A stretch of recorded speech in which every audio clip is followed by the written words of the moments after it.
नमस्कार दोस्तों। आशा करती हूँ आप सब स्वस्थ होंगे, मस्त होंगे, खुश होंगे। हिंदू धर्म में संकट चौथ व्रत का बहुत महत्व है। ये व्रत हर वर्ष माघ मास की चतुर्थी तिथि पर ही रखा जाता है। साल 2025 में ये व्रत 17 जनवरी को रखा जाएगा। आपको बता दें कि इसको तिलकुट चौथ, तिलकुट चतुर्थी, संकट चौथ आदि नामों से जाना जाता है।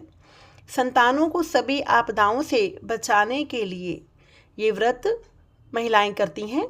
इस व्रत को सविधि संपन्न करने के लिए सभी मुहूर्त ग्रंथों के अनुसार एक ही नियम है, चंद्रमा का उदय और चतुर्थी दोनों का संयोग बनना चाहिए।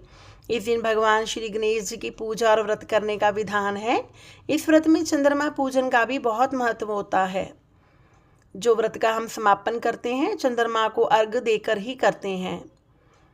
इस प्रकार ऐसा माना जाता है कि इस व्रत के माध्यम से सारी इच्छाएं पूरी होती हैं और संतान पर कभी भी संकट या तकलीफ, दुख कुछ भी नहीं आता है। श्री गणेश जी की कृपा बरसती है। तो आइए जान लेते हैं कि क्यों ये इस संकट चौथ का महत्व क्या है और इसका शुभ मुहूर्त क्या है इस बार। संकट चौथ का जो शुभ मुहूर्त है 17 जनवरी को लाभ मुहूर्त जो है वो सुबह 8:35 से 9:53 तक का है और जो अमृत मुहूर्त है वो सुबह 9:53 से 11:12 का है। पूजा विधि इसकी कैसे करें, कैसे हम पूजा कर सकते हैं गणपति जी की। इस दिन सुबह जल्दी उठकर स्नान कर लें, इसके बाद साफ वस्त्र पहन लें। महिलाएं इस दिन लाल या पीले रंग के कपड़े पहनना शुभ है। महिलाओं के लिए पूजा के लिए अपना मुख पूर्व या उत्तर दिशा की ओर ही रखें और साफ आसन बिछाकर बैठ जाएं। पूजा के लिए एक चौकी तैयार कर लें और पीले रंग का कपड़ा बिछाकर इसमें भगवान श्री गणेश जी की मूर्ति या तस्वीर को स्थापित कर लें। भगवान श्री गणपति जी को हल्दी और कुमकुम से तिलक करें। फूल, माला, मौली, रोली 21 दुर्वा अर्पित करें। अक्षत, पंचामृत, फल और मोदक और तिलकुट का भोग लगाना होता है। अब धूप दीप जला लें, गणेश जी की आरती करें। गणेश जी की जो संकट चौथ की कथा है वो करें। रात्रि में चंद्रमा आने के बाद चंद्रमा को दूध और जल से अर्घ दें और पूजा करें। संकट चौथ की जो कथा है जो हमें उस दिन करनी है शाम के समय, वो इस प्रकार है। एक बुढ़िया थी, उसका एक बेटा था। बुढ़िया बेटे के सुख के लिए 12 महीने की संकट चौथ का व्रत करती थी। बेटा जंगल से लकड़ी तोड़कर लाता और बेचकर घर चलाया करता था।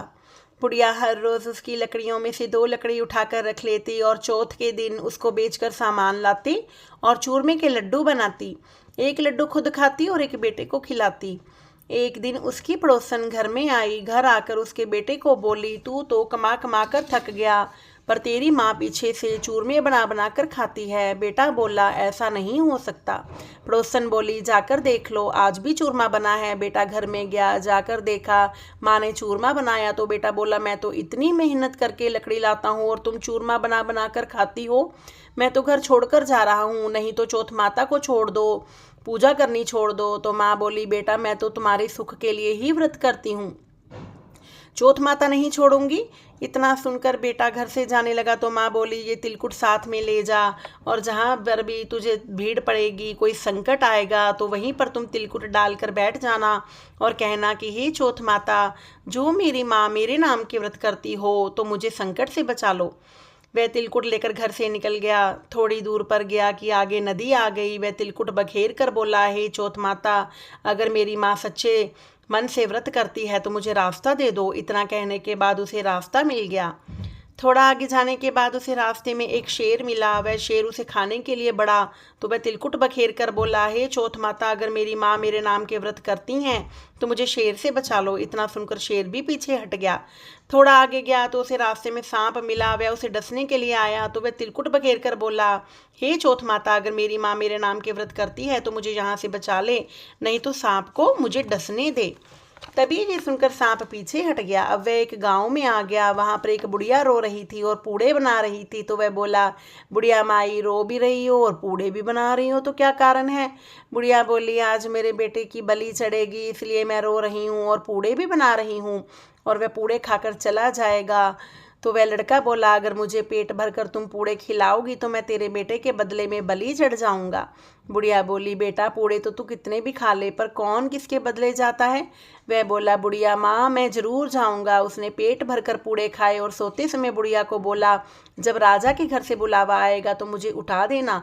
जब रात को राजा के घर से बुलावा आया तो बुढ़िया ने उसे धीरे धीरे उठाया और वह उठकर बैठ गया और बोला, बुढ़िया माई, मैं तेरे बेटे की बलि की खातिर जा रहा हूँ। और वह चला गया। वहां जाकर चौकी पर तिलकुट बखेर कर बैठ गया। राजा के नौकर ने सारा आवा छीन दिया और आग लगा दी। अब वह लड़का बोला, हे चौथ माता, अगर मेरी माँ मेरे नाम के व्रत करती हैं तो मुझे इस संकट से छुड़ा दो। इतने में आवा पककर तैयार हो गया। जो आवा 6 महीने में पकता था वह 3 दिन में पक गया। सोने चांदी का कलश हो गया। तो राजा के नौकर राजा को जाकर बोले, हे आवा पककर तैयार हो गया। फिर राजा ने बोला कि बर्तन उतारो। अब अंदर से आवाज आई, धीरे धीरे उतारना। राजा के सब नौकर डर गए। वे बोले, इसके अंदर तो कोई जैसे भूत बोल रहा है। अंदर से आवाज आई, कोई भूत प्रेत नहीं, जिसको तुमने बिठाया था वही बोल रहा हूँ। तब सबने देखा वह तो चौक पूर कर बैठा है। राजा को बुलाया गया। तब राजा ने पूछा कि तू आग में जिंदा कैसे बच गया? तब वह बोला, मेरी माँ चौथ माता का व्रत करती थी, सो मैं चौथ माता के प्रभाव से बच गया। उस राजा की एक लड़की थी। राजा बोला, मैं अपनी बेटी का विवाह तुम्हारे साथ करूँगा। तो राजा ने अपनी बेटी का विवाह उसके साथ कर दिया और वो वहाँ पर रहने लगा। कुछ दिन के बाद राजा की लड़की ने उससे पूछा, तेरा घर बार भी है कि नहीं? तब वह बोला, मेरी माँ भी है और मेरा घर भी है। तब वह बोली, हम तो अपने घर चलेंगे। अब राजा ने उसे बहुत सारा धन देकर विदा किया। बुढ़िया लकड़ी चुन चुन कर लाती और उनको बेचकर रोटी खाती। एक दिन पड़ोसन बोली, देख तेरा बेटा और बहू आए और बहुत सारा धन लाए। बुढ़िया बोली, पहले तो मेरे बेटे को तुमने सिखा बहलाकर निकाल दिया और अब कहती हो तेरा बहू बेटा आए हैं। इतने में देखा कि बहू बेटा माँ के पैरों में पड़ गए और बोले, हम चौथ माता के प्रभाव से आ गए। सारी नगरी में ढिंडोरा पिटवाया गया, बेटे की माँ संकट चौथ का व्रत करियो, 13 व्रत करियो, 13 नहीं तो 4, 4 नहीं तो 2, 2 तो सब कोई करियो। हे चौथ माता, जैसे बुढ़िया माई के बेटे का दुख दूर किया वैसे सब किसी का करना। इस प्रकार ये संकट चौथ की जो कथा है, इसको इस दिन व्रत वाले दिन शाम के समय में सूर्यास्त से पहले की जाती है। और इस प्रकार सभी माताएं, सभी महिलाएं गणपति जी से अपनी संतान की लंबी उम्र और उनके ऊपर कोई भी कभी कष्ट या तकलीफ ना आए, इसके लिए प्रार्थना करती हैं। बोलो गणपति महाराज की जय हो।